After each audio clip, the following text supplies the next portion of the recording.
제 이 일련의 과정을 저는 잃어버린 3년이라고 부르거든요.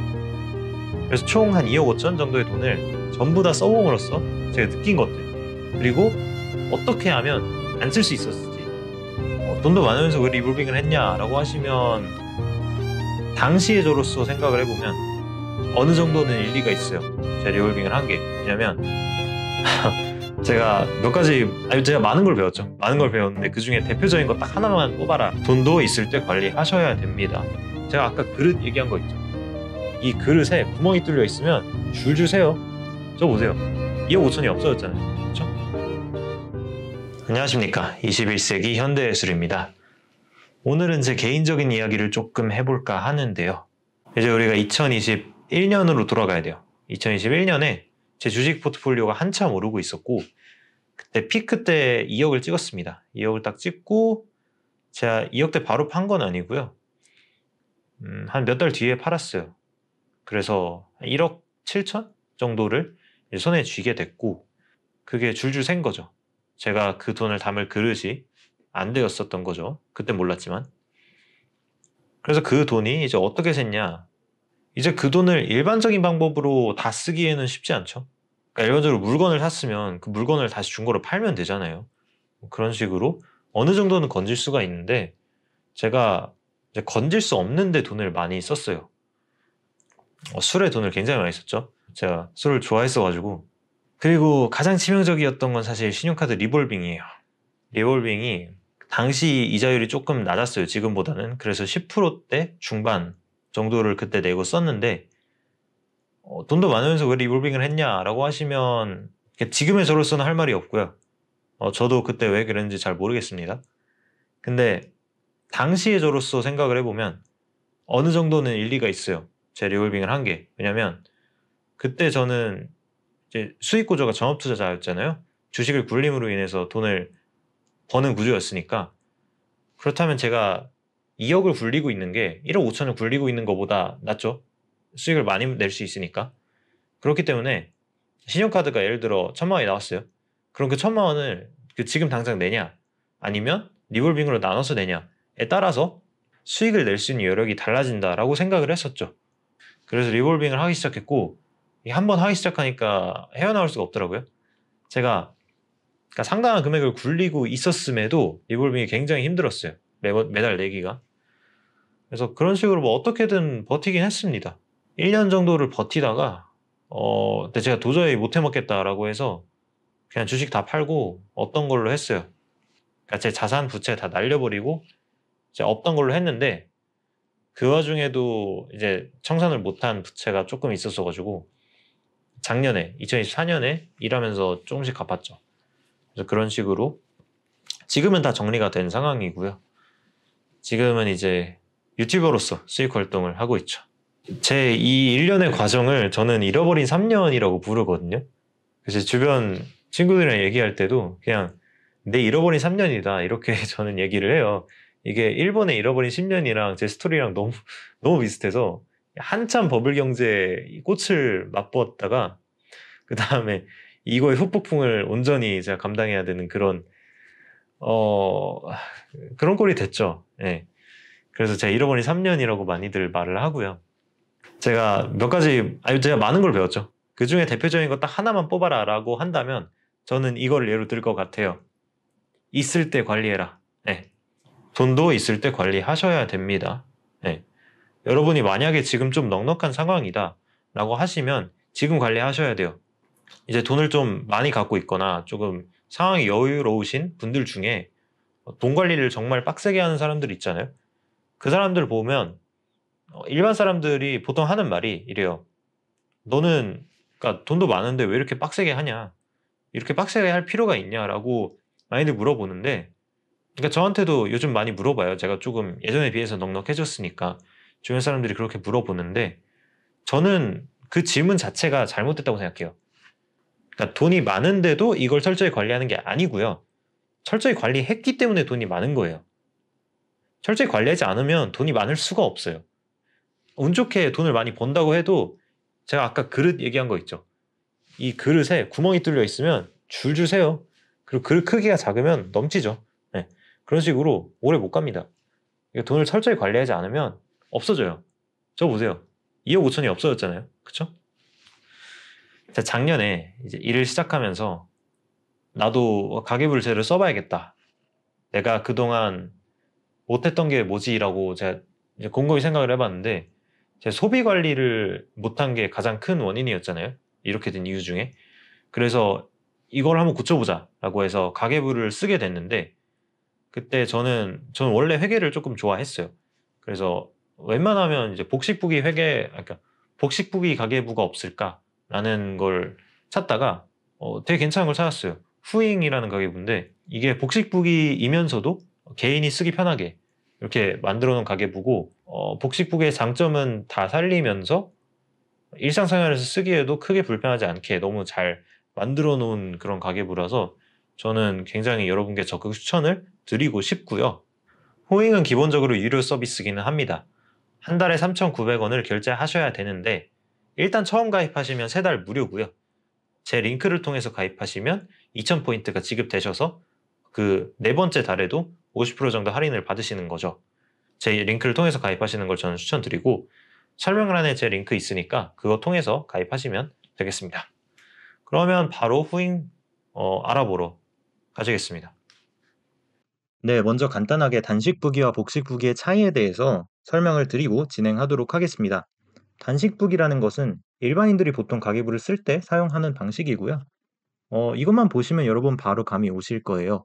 그래서 먼저 이 사람은 월급 받은 거를 이렇게 수익으로 플러스로 썼습니다. 그리고 월세 낸 걸 이제 비용 마이너스 70만 원을 이렇게 썼고요. 그리고 교통비로 된 20만 원 요걸 이렇게 마이너스로 표시했습니다. 이렇게 보통 가계부를 쓰는 게 일반적이에요. 보통 이렇게 많이 합니다. 하지만 이거의 단점은 써보신 분들은 아시겠지만 돈이 줄줄 셉니다.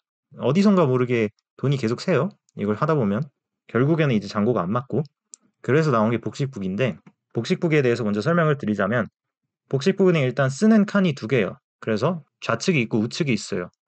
이거를 차변, 대변이라고 하는데 그래서 왼쪽이 차변, 오른쪽이 대변이라고 합니다. 회계에서는. 그래서 보통 차변에 들어가면 플러스가 되고요. 보통 대변에 들어가면 마이너스가 돼요.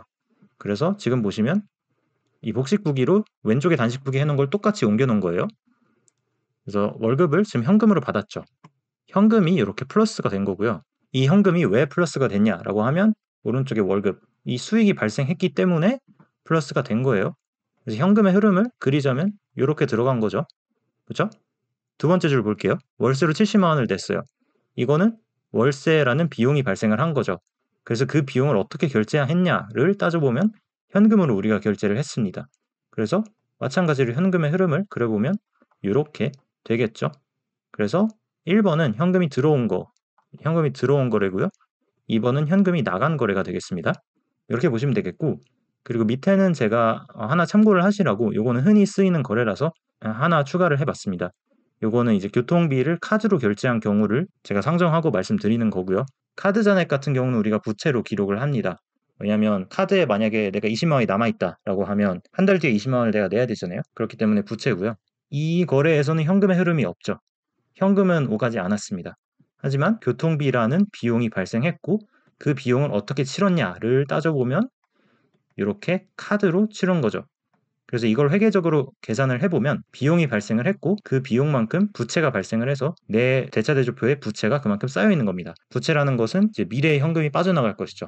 그래서 아직 결제하지 않은 대금, 원래 차금이 맞는 표현인데 그냥 흔히 대금이라고 합니다. 대금이 남아 있는 거죠. 그렇게 보시면 되겠습니다. 그러면 바로 후잉으로 진행을 해 보도록 하겠습니다. 네, 저희는 후잉으로 왔습니다. 여러분은 설명란에 있는 제 제휴 링크를 통해서 가입하시게 되면 2000포인트를 기본적으로 지급받게 되시고요. 후잉 같은 경우는 이제 기본적으로 유료 서비스예요. 하지만 처음 가입하시면 3개월 무료가 가능하시고 그 4개월 차에 대한 것도 제가 반을 내드리는 거죠. 2000포인트를 여러분 받게 되시니까. 그렇기 때문에 꼭 제 제휴 링크 통해서 가입하시면 2000포인트 받아 가실 수 있겠고요. 그럼 바로 회원가입을 해보도록 하겠습니다. 회원가입을 해주시면 되겠고요. 이렇게 가입을 해주시면 됩니다. 하지만 저는 계정이 이미 있는 관계로 가입이 안 되죠. 그러면 여러분 가입을 하셨다라고 가정을 하고 후잉 셋업하는 걸로 바로 넘어가도록 하겠습니다. 네, 바로 후잉 초기 설정하는 거 빠르게 알려드리도록 하겠습니다. 지금 보시는 화면은 여러분이 회원가입을 딱 하게 되시면 처음 뜨는 화면이고요. 여기서 용도를 선택하시면 되겠습니다. 근데 저희는 일단 내가 알아서 할게요로 할게요. 왜냐면 제가 다 알려드릴 거예요. 어떻게 하시는지. 이렇게 하시면 되겠고, 색 설명은 이거는 그냥 아무거나 적으시면 됩니다. 정말 아무거나 적으셔도 돼서 아무거나 적을게요. 통화 단위 이거는 혹시라도 해외에 거주하시는 분들이면 굉장히 유용하게 쓰실 수 있겠죠. 저는 KRW로 하겠습니다. 소수점 같은 경우도 만약에 여러분이 뭐 전 단위까지 기록을 하고 싶다라고 하시면 예, 가능합니다. 이렇게 쓰시면 되겠고요. 날짜 형식은 이거 한국은 보통 연, 월, 일로 많이 하죠. 그리고 컬러는 이건 크게 중요한 건 아니에요. 이 상단의 메뉴바 색깔 말하는 건데 이거 그냥 여러분 마음에 드시는 색깔 하시면 됩니다. 이번에는 뭐 올리브로 해볼까요? 이렇게 하시면 되겠고요. 메모는 이제 그 웰컴 스크린에 뜨는 거예요. 이거 별로 중요하지 않아요. 확인하고 바로 이동해 보겠습니다. 네, 이렇게 처음 들어오시면 아무것도 없는 빈 화면이 뜰 거고요. 자, 우리가 가장 먼저 들어가야 될 건 환경 설정이에요. 환경 설정에 들어가 보겠습니다. 보시면 자산, 부채, 순자산, 비용, 수익 하나씩 이렇게 있는 모습을 보실 수 있겠습니다. 먼저 우리는 자산을 하나 만들어 볼게요. 입출금 계좌, A은행 이렇게 만들어 볼게요. 그리고 메모 같은 경우는 이 은행 계좌에 대한 메모를 넣으시면 되겠습니다. 예를 들어서 A은행 계좌번호 1234, 6789, 0000, 뭐 이런 식으로 계좌번호를 넣으시면 되겠고요. 그래서 유동성 현금을 고르시면 되겠고요. 그럼 바로 만들어 보겠습니다. 그럼 이렇게 입출금 계좌가 하나 만들어진 것을 여러분 확인하실 수 있겠고요. 이제 그냥 자산, 이 기본적 자산은 그냥 지워버리겠습니다. 필요 없어요. 그리고 부채도 하나 만들어 줘야겠습니다. 만약에 나는 부채가 없다라고 생각하시는 분들 한번 잘 생각해 보세요. 진짜 부채가 없는지. 여기서 말하는 부채는 일반인들이 흔히 인식하는 부채뿐만이 아니라 카드에 남아있는 잔액, 뭐 누군가한테 빌렸던 돈 이런 것들이 다 부채로 들어가는 거기 때문에 한번 잘 생각해 보세요. 부채가 없는지. 없을 리가 없어요. 그래서 부채를 저는 일단 카드를 하나 등록해 보겠습니다. 카드를 하고 이제 B 카드 이렇게 등록을 해볼게요. 종류 같은 경우는 신용카드 하시면 되겠고요. 이거는 신용카드 전용 분석 메뉴가 있어요. 그거 쓰실 때 이거 사용하시면 편리합니다. 그리고 그냥 부채는 우리가 지워줄게요. 필요 없으니까. 그리고 순자산 같은 경우는 여러 개를 만드는 게 크게 의미가 없어요. 이거는 왜 있는 거냐면 여러분 기업 재무제표 보시면 자본금이 있고 자본잉여금이 있고 이익잉여금이 있고 뭐 이런 자산 항목들이 있잖아요. 그럼 자본 항목들을 이제 개별 관리할 때 사용하는 그런 계정들인데 후잉에서는 그 지원되지 않아요. 그래서 그냥 하나만 남겨두시면 되겠고 이 기초잔액이 만약에 마음에 안 드신다라고 하면 그냥 자본 이렇게 바꿔버리시면 됩니다. 이렇게 하셔도 무방해요. 자, 그 다음에 비용을 몇 개 넣어 보겠습니다. 첫 번째로 우리가 먹어야 살 수 있죠. 식비를 넣겠습니다. 식비 같은 경우는 줄이면 죽죠. 줄일 수 있는 비용이 아니기 때문에 고정비입니다. 그 다음에 교통비를 넣어 보겠습니다. 교통비 같은 경우는 우리가 줄이려고 하면 줄일 수 있죠. 그리고 우리가 만약에 일이 많아져요. 일을 더 많이 해야 돼서 더 활동이 잦아지면 늘어나죠, 비용이. 내가 하는 일에 비례해서. 그렇기 때문에 유동비용이라고 해석하실 수 있겠고요. 이 후잉을 쓰는 거의 장점이 여러분이 이걸 정할 수가 있다는 거예요. 그리고 주거비를 넣겠습니다. 주거비는 월세, 관리비 이런 거 생각하시면 돼요. 이것도 고정비죠. 우리가 일을 더 한다고 해서 주거비를 더 내는 건 아니죠. 그리고 생활비를 보겠습니다. 생활비는 그냥 기타 잡것들, 뭐 우리가 편의점에서 사는 거, 다이소에서 사는 거 이런 것들 말하는 거고요. 생활비 넣고 이것도 고정비죠. 우리가 뭐 일이 10배로 늘어난다고 해서 생활비를 10배로 쓰진 않잖아요. 네, 고정비라고 보시면 되겠고요. 그리고 이자 비용이 있겠습니다. 이자 비용은 이것도 고정비죠. 우리가 일을 많이 한다고 해서 이자가 늘어나는 건 아니죠. 이자는 고정되어 있고요. 이 고정비라고 해서 금액이 고정되어 있어야 고정비라고 생각하시는 분들이 많은데 꼭 그렇진 않아요. 변동폭이 있는 비용이더라도 고정비로 분류될 수 있어요. 여러분의 재무 상황에 맞춰서 분류하시면 되겠습니다. 그리고 기타 비용, 뭐, 뭐 기타 잡것들 넣는 계정으로 하나 만들어 둘게요. 기타 비용. 아니다. 요거 그냥 잡손실로 하겠습니다. 왜냐면 자, 카테고리를 만들 거예요. 요거는 이제 고정비는 아니죠. 고정비라고 보긴 힘들죠. 잡손실이. 이제 계정 항목들은 다 만드셨을 거고 그 위에 그냥 비용 이거 빼겠습니다.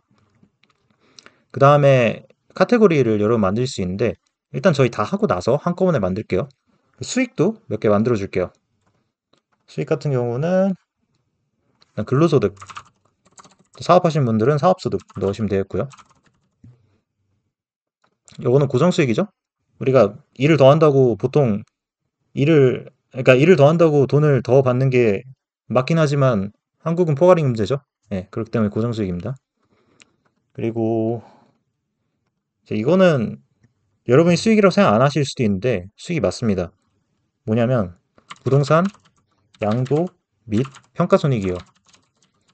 여기에는 부동산이 아니라 그 어떤 것도 들어갈 수 있어요.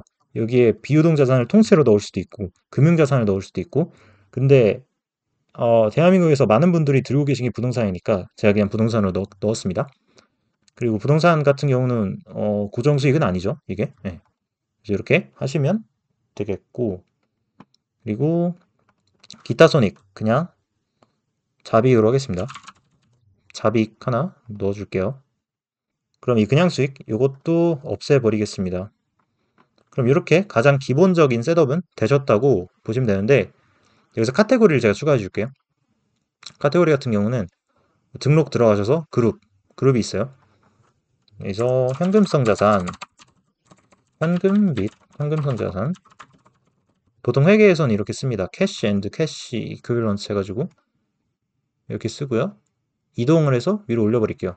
이 입출금 계좌는 현금 및 현금성 자산의 멤버로 이렇게 소속되어 있는 겁니다. 그래서 나중에 계산식 같은 거 하실 때 이 현금 및 현금성 자산을 레퍼런스 하시면 이것도 다 포함되어 있어요. 마찬가지로 여기도 회계에서는 미지급금이라고 하는데 저 그냥 편하게 신용카드 잔액 하겠습니다. 또 마찬가지로 이렇게 사실 개인이 신용카드 말고 미지급금이 발생할 일이 거의 없죠. 그렇기 때문에 그냥 신용카드 잔액이라고 생각하셔도 크게 상관은 없습니다. 순자산 같은 경우는 이거 뭐 하나라서 하나만한데 그냥 만들어 놓을게요. 순자산 있으나 만합니다. 사실 똑같은 거라서. 비용 같은 경우는 이제 이건 좀 카테고리가 나뉘겠죠. 저 같은 경우는 제 개인账目에서는 계속 지출이라고 잡거든요. 계속해서 내가 영업활동 사실 생명활동이죠. 저한테는. 그러니까 제 생업을 계속 이어나가면 발생하는 비용, 계속적으로 발생하는 비용 해서 계속 지출이라고 하는데 여러분 이렇게 하셔도 되고 이렇게 안 하셔도 되고 이거는 뭐 여러분 마음대로 지으시면 됩니다. 이름은. 저는 계속 지출이라고 하겠습니다. 제가 회계를 좀 좋아해요. 그래서 이런 회계 용어들을 많이 갖다 씁니다. 이렇게 하시고 그 다음에 이자 비용 같은 경우는 우리 금융 비용이죠. 돈을 빌림으로 인해서 발생하는 비용이니까 금융 비용이 되시겠고 넣어주시면 되고 그리고 기타 비용이 있겠죠. 기타 비용도 이렇게 넣어주겠습니다. 그리고 수익 같은 경우는 우리가 영업활동을 함으로써 생기는 수익이 있죠. 그걸 영업수익이라고 하죠. 기업에서는 이걸 매출액이라고 하고요. 그리고 부동산이 오르거나 그 오른 부동산을 팔아서 생긴 양도차익이나 평가차익은 우리가 영업을 함으로써 얻은 수익은 아니죠. 그렇기 때문에 영업 외 수익에 들어가 있고요. 이렇게 설정을 해 주시면 되겠고 자비익은 기타로 들어가죠. 그래서 기타 수익으로 넣어주겠습니다. 이렇게 하시면 기본적인 세팅이 다 됐습니다. 그러면 이거 다 하셨으면 이제 거래 내역 가실게요. 거래 내역 가셔서 이번 연도를 다 잡으세요.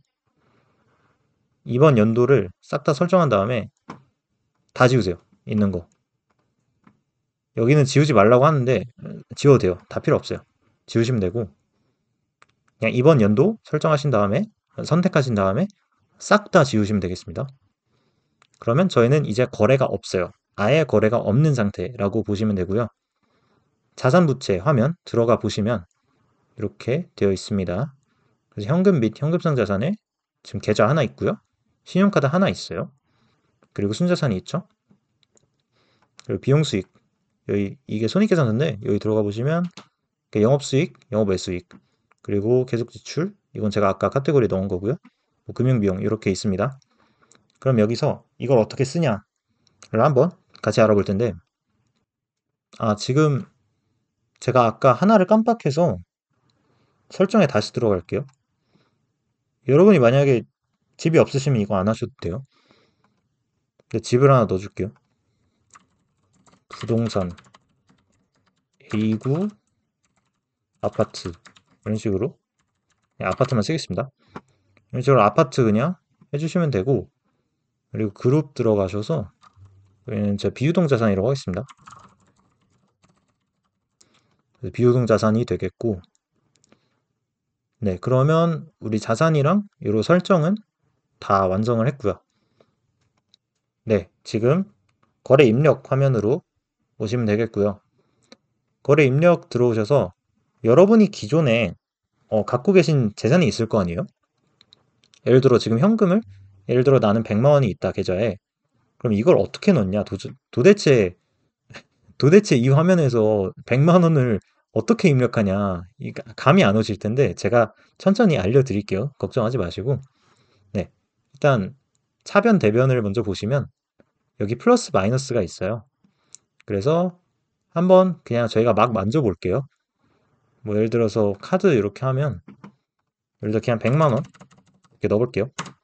그럼 이거 무슨 결과를 초래하냐 이거를 저희가 같이 알아볼 건데 지금 보시면 왼쪽에 플러스 이 보라색은 자산입니다.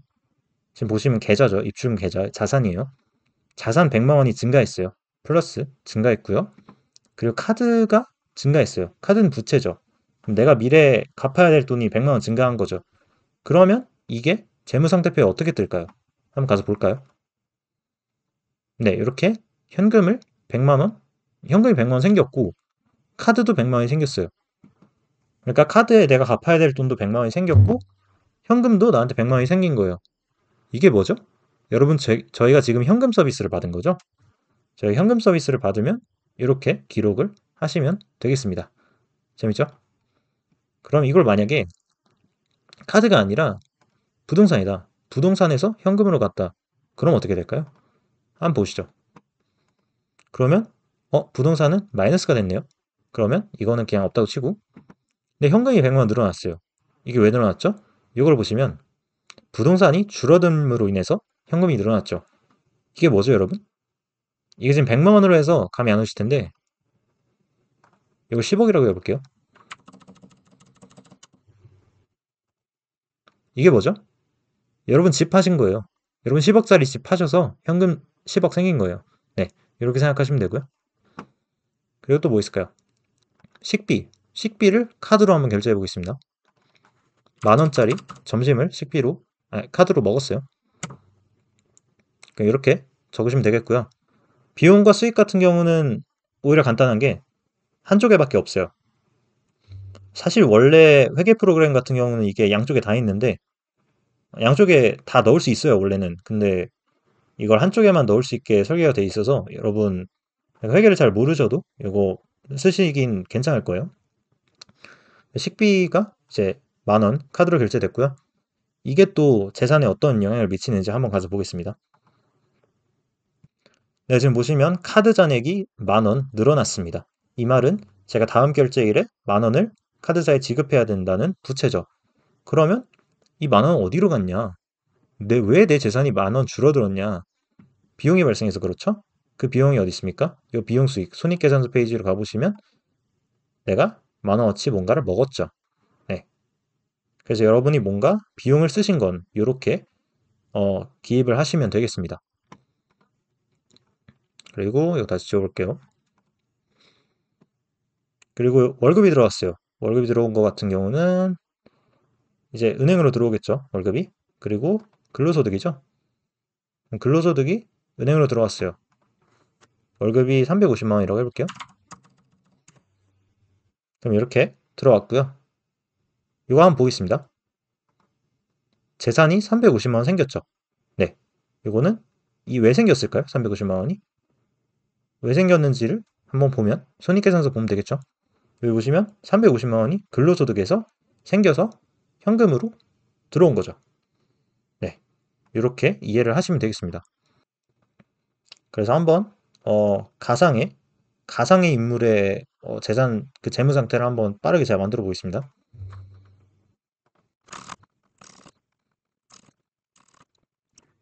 네, 이런 식으로 그냥 가상의 인물의 재무 상태표를 한번 만들어 봤는데요. 여러분도 여러분의 재산과 부채를 이렇게 넣어 보시면 대충 이런 그림이 나올 거예요. 그래서 이렇게 한번 사용을 하시면 되겠고, 그래서 이제 이 상태를 기반으로 거래 입력하시는 거를 한번 시연을 해보도록 하겠습니다. 네, 저는 거래 입력 화면으로 넣었고요.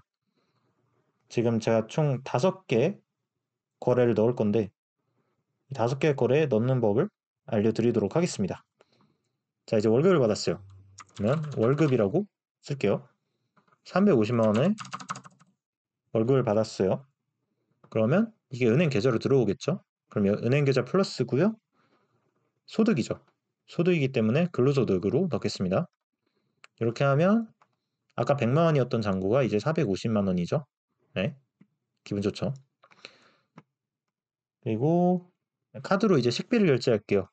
우리 뭐 먹었다고 할까요? 우리 초밥 먹었다고 하겠습니다. 초밥을 먹었어요. 2만 원. 이건 식비죠. 식비를 어떻게 지출했어요? 카드로 결제했죠. 이렇게 그럼 이제 카드 잔액이 2만 원 늘어났죠. 200만 원에서 됐고요. 그리고 부동산이 1000만 원 올랐어요. 요즘 부동산 안 오르긴 하는데 1000만 원 올랐어요. 다행히. 그러면 부동산 올랐음 이렇게 적어주시면 되고 1000만 원 쓰면 되고 이제 뭐가 올랐어요? 뭐가 플러스예요? 부동산이죠. 부동산이고 이게 소득이죠. 내 자산 가치가 올랐으니까. 근데 근로소득은 아니죠. 이 부동산 양도 및 평가손익이겠죠. 예, 평가손익이 들어가 있기 때문에 네, 이렇게 하시면 되겠습니다. 그러면 네, 아파트도 이렇게 1000만 원이 늘어난 모습을 보실 수 있겠고요. 대출 원리금을 내는 거래를 한번 넣어볼게요. 원리금 같은 경우는 원금과 이자를 포함하는 개념이기 때문에 원금 그리고 이자를 헷갈리시는 분들이 굉장히 많은데 원금과 이자는 다른 개념이고요. 이자는 내가 빌린 돈에 대한 이용료죠. 그렇기 때문에 비용이에요. 하지만 원금은 내가 빌린 돈을 갚는 거잖아요. 그렇기 때문에 비용이 아니고 그냥 내 자산이 감소하고 내 부채도 같이 감소하는 겁니다. 그런 거래이기 때문에 일반적인 원리금 분할 상환이나 원금 분할 상환 대출을 여기 입력하실 때는 2개 거래로 입력하셔야 돼요. 그래서 대출 상환 원금 이렇게 넣어볼게요. 원금 같은 경우는 대출을 줄이시면 되고 이 돈이 어디서 왔는지 계좌에서 나가겠죠? 이렇게 하시면 되고 이거는 예를 들어 80만 원 원금을 냈고 이거 같은 경우는 총 100만 원을 여러분이 내신 거예요. 100만 원을 내셨는데 이제 은행 앱 들어가 보시면 원금과 이자를 볼 수 있어요. 이렇게 총 100만 원이 나왔는데 그중에 80만 원이 원금이고 20만 원이 이자다라고 하면 대출 상환 이자로 바꾸시고 이것도 20만 원 이자로 바꾸신 다음에 이제 이건 이자 비용이겠죠? 이자 비용이죠. 그런데 나간 건 똑같죠. 나간 건 똑같이 계좌에서 나갔죠. 그렇기 때문에 그냥 이렇게 입력을 하시면 되겠고 이제 대출은 80만 원 줄어 있을 거예요.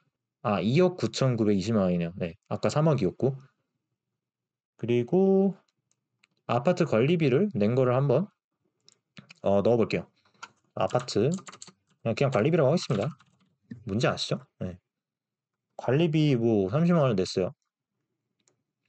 이거는 주거비가 되겠죠? 주거비가 되고 관리비를 카드로 내는 분들도 많은데 보통 계좌로 내죠. 그래서 계좌로 넣겠습니다. 요거는 계좌에서 돈이 줄고 네, 주거비를 결제한 거죠. 이렇게 하시면 되겠고 네, 그러면 거래 입력은 이렇게 하시면 되겠습니다. 네, 그렇게 간단하게 후잉 사용법을 알아봤고요. 저 같은 경우는 후잉을 시작한 지 1년 정도가 됐기 때문에 꽤 많은 데이터가 쌓여 있는데 이 데이터를 여러분과 함께 지금 같이 분석해 보도록 하겠습니다. 여러분도 데이터가 조금 쌓이면 이런 분석을 할 수 있고요. 이게 되게 재밌어요. 그래서 한번 같이 보도록 하겠습니다. 그래서 이렇게 보시면 기간손익 1이라는 화면이 있는데 이거는 월별로 수익 비용을 이렇게 보여주는 거고요. 이렇게 해서 제가 작년 7월에 돈을 많이 벌었네요. 400만 원을 벌고 이제 218만 원을 썼네요. 그러니까 여기서 수익 비용을 말하는 거는 제가 넣은 수익이기 때문에 여러분이 생각하시는 수익이랑 좀 다를 수도 있어요. 이제 저는 예를 들어 월급뿐만 아니라 뭐 주식 오른 거 다 수익에 넣거든요. 그렇기 때문에 여러분의 수익이라는 개념과 좀 다를 수 있습니다. 그러니까 제 재산에 플러스가 되는 건 다 수익이에요. 그리고 비용도 있죠. 비용도 여러분이 생각하시는 비용이랑 좀 다를 수 있어요. 네, 저 감가상각비가 들어가서 이런 식으로 어쨌든 분석을 할 수 있겠고 여러분은 만약에 뭐 투자로 인한 이익이나 손실이나 이런 거 안 넣고 나는 감가상각비도 없다라고 하시면 그냥 일반적인 가계부처럼 쓰실 수도 있겠죠. 그리고 기간손익 2라는 화면이 있는데 이거는 원래 처음에 들어가시면 이렇게 떠요. 처음에 이렇게 뜨는데 이거 정신없죠? 이거 어떻게 쓰시는 거냐면 이거 일단 모두 숨기기 하세요. 그럼 없어지거든요. 이 중에서 예를 들어 나는 식비 추이만 보고 싶다. 그러면 식비 이렇게 하시면 월별로 얼마 썼는지 이렇게 나오고요. 여기에 교통비도 보고 싶다. 이런 식으로 하시면 되고 일단 다 지운 다음에 보고 싶은 것만 넣으시면 되겠습니다. 뭐 내가 여가비 40분에 얼마나 썼는지 궁금하다. 5월에 많이 썼네요. 네, 이런 식으로 보실 수 있겠고요. 나는 여러 개 비용을 합쳐서 스택해서 보고 싶다. 여기 스택도 있습니다. 전 에어리어 스택을 좀 추천드리고 예를 들어 식비, 교통비, 생활비를 이렇게 스택으로 보고 싶다고 하시면 이런 식으로 각 항목이 차지하는 비중을 이렇게 쉽게 볼 수 있겠죠. 그래픽화해서 이런 식으로 보시면 되겠고 그리고 자산 추이도 한 말씀을 드릴 건데 그 전에 계산식에 대해서 조금 말씀드릴게요. 비용 수익이나 자산 부채 화면 들어가시면 사용자 계산식이라고 있어요. 이 비용 수익 같은 경우는 저는 이제 영업수익, 영업이익, 순이익을 이렇게 만들어 놨는데 이걸 만들어 두시면 좋은 게 아까 기간손익 2 화면 들어가시면 항목 그룹 말고 사용자 계산식이 있어요. 이걸 한번 보시면 이렇게 내가 계산한 식을 띄울 수 있거든요. 그러니까 제가 분류한 거예요. 제 분류대로 비용과 수익을 볼 수도 있고 자산과 부채도 볼 수 있어요. 이렇게 제가 분류한 대로. 그래서 이게 굉장히 유용한 기능이죠. 그리고 이제 자산 변동 한번 볼 건데 자산 변동 보시면 자산, 부채, 순자산이 있는데 이거 아마 첫 화면에서는 이렇게 나올 거예요. 이렇게 보셔도 되는데 저는 개인적으로 칼럼이 더 편하더라고요. 이렇게 보는 게. 근데 이건 뭐 취향 차이니까 이렇게 보셔도 되고 에어리어도 있어요. 에어리어로 보셔도 되고 이게 또 후잉의 장점이죠. 차트나 그래프 같은 거를 여기 앱에서 지정해준 형태가 아니라 내가 원하는 형태로 볼 수 있어요. 라인으로 보실 수도 있고 에어리어, 영역으로 볼 수도 있고 칼럼으로 볼 수도 있습니다. 저는 개인적으로 칼럼을 가장 선호해요. 이렇게 보시면 되겠고 그리고 또 유용한 화면을 몇 개 알려드리자면 나는 달력이다 라는 게 있고 이건 캘린더로 그냥 보시는 거예요. 캘린더로 월별로 아니 일별로 수익, 비용 그리고 이거는 이제 자산 간 이동한 거 예를 들어 계좌 이체를 했다 또는 카드 값을 결제했다 이런 거가 이제 기타 항목으로 들어가시겠고요. 모든 항목들 비중이라는 게 있는데 이거는 실험실 안에 있는 거고요. 제가 그냥 밖으로 빼놨어요. 여기 에딧 하시면 다 설정하실 수 있거든요. 이건 워낙 제가 자주 써가지고 이거는 그냥 이런 형태로 보여주는 거예요. 그래서 내가 갖고 있는 자산들이 내 총 자산의 얼마를 차지하는지 약간 히트맵 같은 거죠. 그래서 이런 식으로 보실 수 있겠습니다. 오늘의 결론, 있을 때 관리하십시오. 돈도 있을 때 관리하시고 건강도 있을 때 관리하시고요. 저는 특히 요즘 신장 건강에 좀 신경을 쓰고 있어요. 그러니까 콩팥의 중요성을 좀 깨달아가지고 이게 한번 무너지면 회복이 안 되는구나를 알게 돼서 콩팥 건강검진 하시면 신사구체 여과율이라고 일종의 콩팥 점수가 있어요. 이게 작년보다 올라갔어요. 저는 이게 아마 원인은 제가 술을 완전히 끊은 거가 가장 큰 원인이라고 생각이 되는데 앞으로 이제 뭐 술뿐만 아니라 뭐 각종 정크푸드도 끊어야죠. 이것저것 끊고 건강한 식단을 제가 유지하려고 지금 상당히 노력을 하고 있습니다. 그래서 결론은 여러분 돈도 관리하시고 건강도 관리하시고요. 이건 약간 여담인데 그 경제적 자유 외치시는 분들 중에 뭐 2억 3억 갖고도 된다 이런 분들이 있는데 제가 100% 장담할게요. 안 돼요. 2억 갖고 안 돼요. 3억 갖고 안 돼요. 5억도 조금 무리예요. 제가 봤을 때. 여러분이 그 물가 상승을 고려하셨다고 가정을 할게요. 물가 상승 고려해서 포트폴리오를 짰다고 가정을 할게요. 근데 여러분 그 물가 인플레이션은 고려하셨을 텐데 여러분의 라이프 스타일 인플레이션은 고려하셨어요? 그 일을 그만두시게 되면 하루에 한 8시간, 9시간이 더 생겨요. 그 시간 동안 여러분이 뭔가 하실 거 아니에요. 그 뭔가를 하는 게 수익 활동이 아니면 비용 활동이에요. 뭔가를 돈을 쓰게 돼요. 그거 감안하셨어요? 아마 감안 안 하셨을 거예요. 그것도 다 감안하셔서 포트폴리오 짜면 10억도 간당간당해요. 이게 경제적 자유가 될지 안 될지. 그래서 그런 거는 잘 생각을 한번 해보시고 퇴사하시기 전에. 그리고 제가 2억 5천 가량을 오로지 써본 결과 그러니까 투자로 잃은 게 없고 오로지 다 썼어요. 다 써본 결과 느낀 게 한 줄로 정리할 수 있습니다. 돈은 권력이다. 이대로 영상 마치도록 하겠고요. 여러분 돈 관리, 건강 관리 꼭 하시고 저희는 다음 영상에서 뵙도록 하겠습니다. 감사합니다.